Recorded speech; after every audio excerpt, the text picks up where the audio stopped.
So this is one of the most complicated effectors that you're going to learn about in the whole of topic 7, and it's something that requires a little bit of thought and a little bit of understanding of sort of blood vessel structure that you don't always have.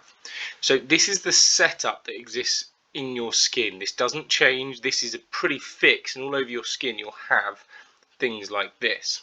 So from your heart, so this is blood coming into your skin, so it coming in from your heart, you have what is known, so you'll have large arteries that most people seem pretty happy with.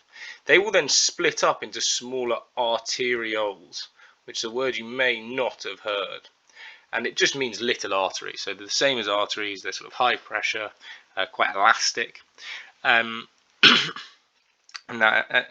they can contract as well, which is something that isn't true of all blood vessels. And the setup here is one such that the arteriole, which is sort of this portion here, this sort of little blood vessel here, can either close or open.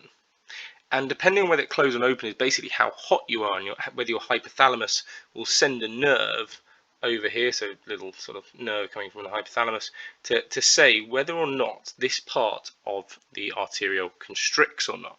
So say for example you are cold.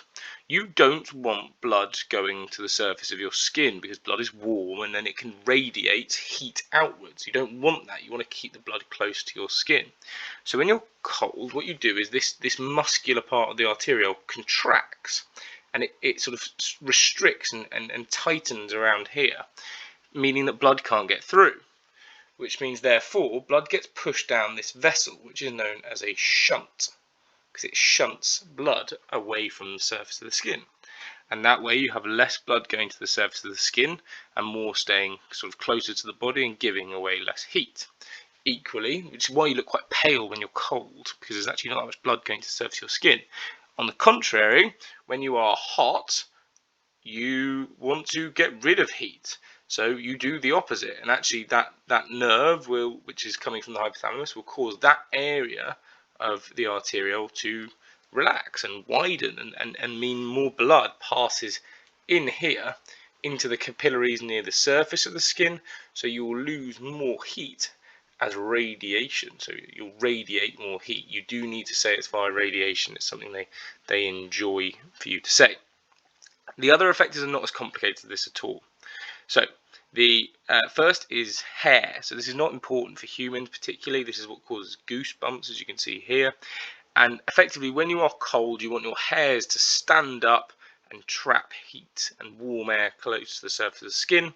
The way they do that is this muscle here, which I will teach you the name of because it's makes you remember it, is an erector muscle. So the erector muscle contracts and that erects the hair, much like you'll think of in terms of an erection.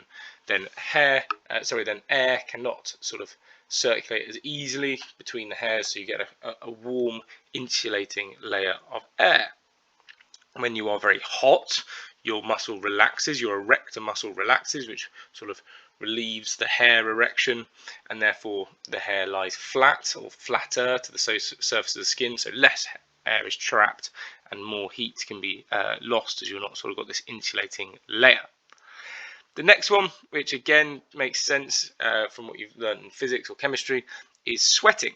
So sweating is through a sweat duct. So you have a sweat gland in your skin, and then a sweat duct is the tube that carries the sort of water or the sweat to the surface of the skin.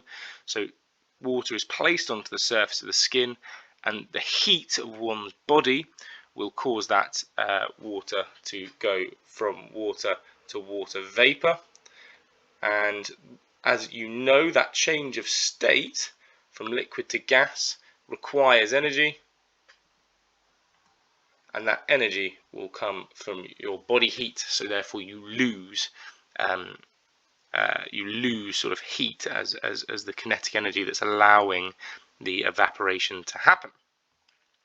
Finally, the other thing you need to know about is shivering, and shivering sort of people always get a bit confused by. It's just muscle contraction. That's what causes you to shiver. It's your muscles contracting very, very quickly. Okay, and muscle contraction, as you should know, requires energy. So what ends up happening when you're shivering is your body does a very clever thing where it makes your muscles contract.